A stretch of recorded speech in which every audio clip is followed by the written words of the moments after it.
हरियाणा प्रदेश कांग्रेस अध्यक्ष कुमारी शैलजा यमुनानगर पहुंची और इस दौरान मीडिया से रूबरू होते हुए शैलजा कुमारी ने बीजेपी और जेजेपी पर निशाना साधा।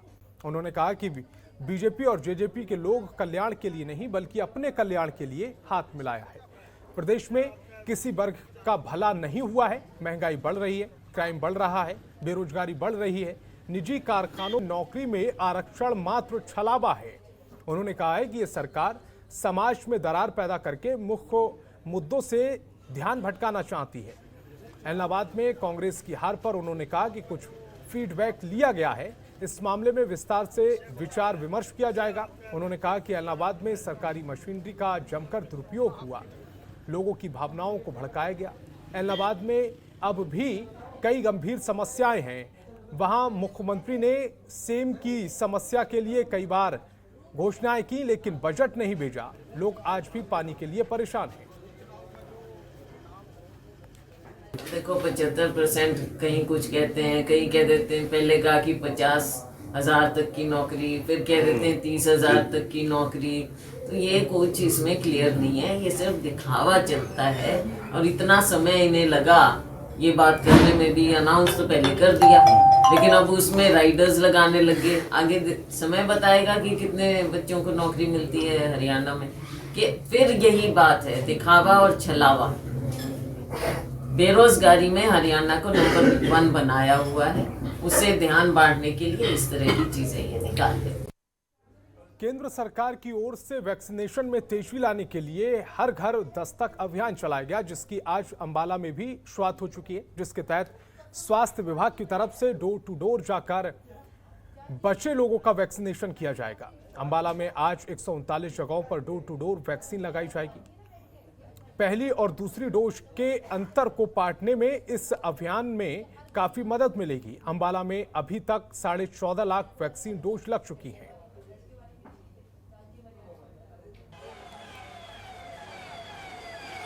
हर घर दस्तक कैंपेन ये गवर्नमेंट ऑफ इंडिया के द्वारा चलाया गया है। इसका मेन जो हमारा ऑब्जेक्टिव है वो हमारा ये है कि हमने 100% बेनिफिशरीज को कवर करना है विद फर्स्ट डोज, और जिनकी सेकंड डोज ड्यू है उनको हमने, जिनकी ओवर ड्यू हो चुकी है, सेकंड डोज ड्यू है, उनको हमने कवर करना है।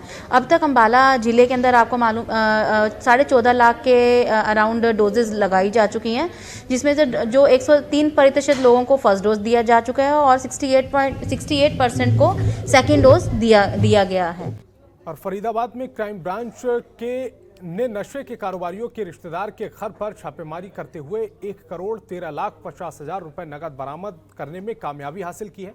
क्राइम ब्रांच के मुताबिक उन्हें गुप्त सूत्रों से सूचना मिली थी कि आरोपी के घर नशे का सामान है, लेकिन जब छापेमारी की गई तो आरोपी के घर नशे का सामान नहीं मिला, लेकिन भारी मात्रा में कैश बरामद हुआ है। इसके बाद अब क्राइम ब्रांच बदरपुर बॉर्डर की टीम ने मामले में इनकम टैक्स के हवाले कर दिया है और अब इनकम टैक्स मामले की जांच कर रही है कि आखिर इतनी भारी मात्रा में रकम कहां से जुटाई गई है। आज हमें एक मुखबर ने खबर दी कि सेक्टर 23 में 753 नंबर हाउस है, उसके अंदर कुछ नशीला पदार्थ है। जो घर है वो मृतक विजेंद्र उर्फ लाला का, जो सबसे बड़ा तस्कर था फरीदाबाद का, एनडीपीएस का। तो खबर पक्की होने के कारण हमने वहाँ रेड मारी तो उसमें वहाँ एनडीपीएस तो कुछ मिला नहीं, हमें मिले 1,13,50,000 रुपये। और पंजाब के 180 एलिमेंट्री टीचर ने पंजाब के शिक्षा मंत्री प्रगट सिंह के घर के बाहर बेमियादी धरना दिया है। आपको बता दें कि पंजाब में साल 2016 के दौरान 45,000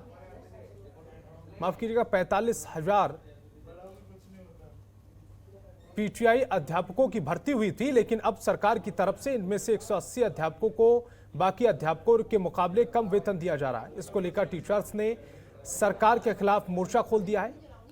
यूनियन का कहना है कि उनकी भर्ती भी एक ही विज्ञापन की शर्तों के अनुसार हुई थी, तो ऐसे में सरकार उनके साथ दोहरा व्यवहार नहीं कर सकती। यूनियन प्रधान कमल ठाकुर ने बताया है कि इस मसले को लेकर वो पंजाब प्रदेश के अध्यक्ष नवजोत सिंह सिद्धू, मुख्यमंत्री रणजीत सिंह चन्नी सहित अन्य उच्च अधिकारियों से मिले, लेकिन हर बार आश्वासन ही मिला।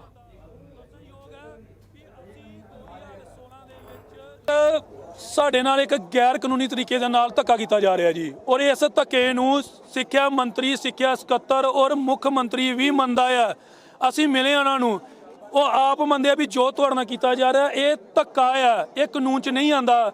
ਦੱਸਣਯੋਗ ਹੈ ਵੀ ਅਸੀਂ 2016 ਦੇ ਵਿੱਚ ਰੈਗੂਲਰ ਅਧਿਆਪਕ ਵਜੋਂ ਰੈਗੂਲਰ ਭਰਤੀ ਉੱਤੇ ETT ਟੀਚਰ ਨਿਯੁਕਤ ਹੋਏ ਸੀਗੇ। ਅੱਜ ਸਾਨੂੰ 5 ਸਾਲ ਹੋ ਗਏ ਨੌਕਰੀ ਕਰਦਿਆਂ ਨੂੰ ਬਤੌਰ ਰੈਗੂਲਰ ਅਧਿਆਪਕ ਦੇ। ਸਾਡੇ ਪ੍ਰੋਬੇਸ਼ਨ ਕਲੀਅਰ ਹੋ ਚੁੱਕੇ ਨੇ, ਪਰ 5 ਸਾਲ ਦੀ ਨੌਕਰੀ ਕਰਨ ਤੋਂ ਬਾਅਦ ਅੱਜ ਵਿਭਾਗ 4500 ਦੇ ਵਿੱਚ ਜਿਹੜੇ ਇਕੱਠੇ ਭਰਤੀ ਹੋਏ ਸੀ ਅਧਿਆਪਕ, ਉਹਨਾਂ ਵਿੱਚੋਂ 180 ਅਧਿਆਪਕਾਂ ਦੇ ਉੱਤੇ ਕੇਂਦਰੀ ਪੇ ਸਕੇਲ ਲਾਗੂ ਕਰ ਰਹੇ ਆ।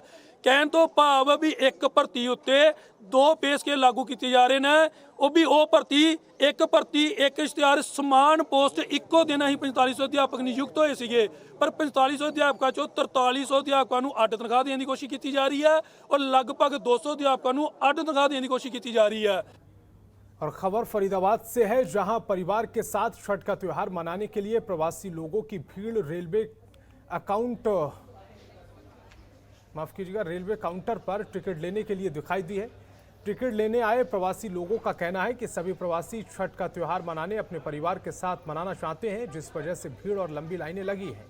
छठ के दिनों में रेलवे वालों को अपने टिकट काउंटर को बढ़ा देना चाहिए, जिससे लोगों को टिकट आसानी से मिल सके, लेकिन ऐसा कुछ नहीं हुआ, जिसकी वजह से टिकट लेने में काफ़ी परेशानी हो रही है। छठ का त्यौहार है, हमें कल छठ भूखना है। हमने तत्काल मांगा तो उन्होंने नहीं दिया मेरे को, लाइन भर गए तो बोले चले जाएंगे, नहीं है ना। अच्छा, तो हम चले आए, तत्काल भर गए, जनरल भी मांगा, जनरल भी नहीं मिला। अब कैसे करूँगे तो कोई समझ नहीं आ रहा है। कल मेरा व्रत है रहने का, कल पूरे दिन 4 दिन छठ में रहते हैं। और कुरुक्षेत्र में भगवान श्री कृष्ण गीता उपदेश स्थली ज्योतिसर में श्री कृष्ण का विराट स्वरूप लगाने की घोषणा 14 साल पहले हुई थी। कुरुक्षेत्र विकास बोर्ड ने प्रोजेक्ट बनाया और जिम्मा टूरिज्म डिपार्टमेंट को सौंप दिया था।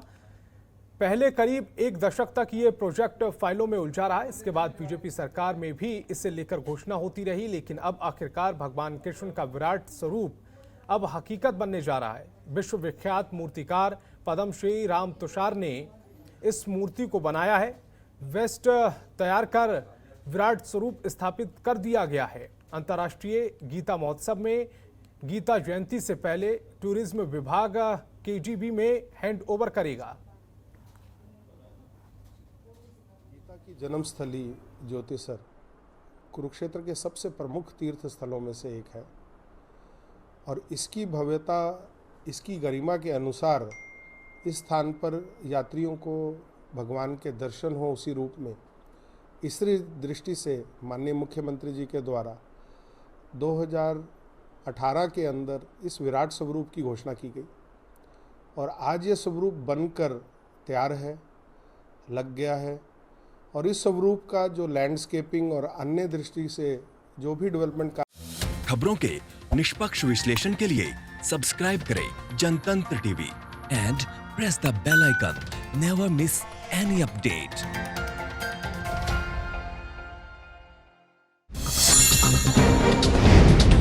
डाउनलोड कीजिए जनतंत्र टीवी ऐप को, जो कि अवेलेबल है गूगल प्ले और ऐप स्टोर पर।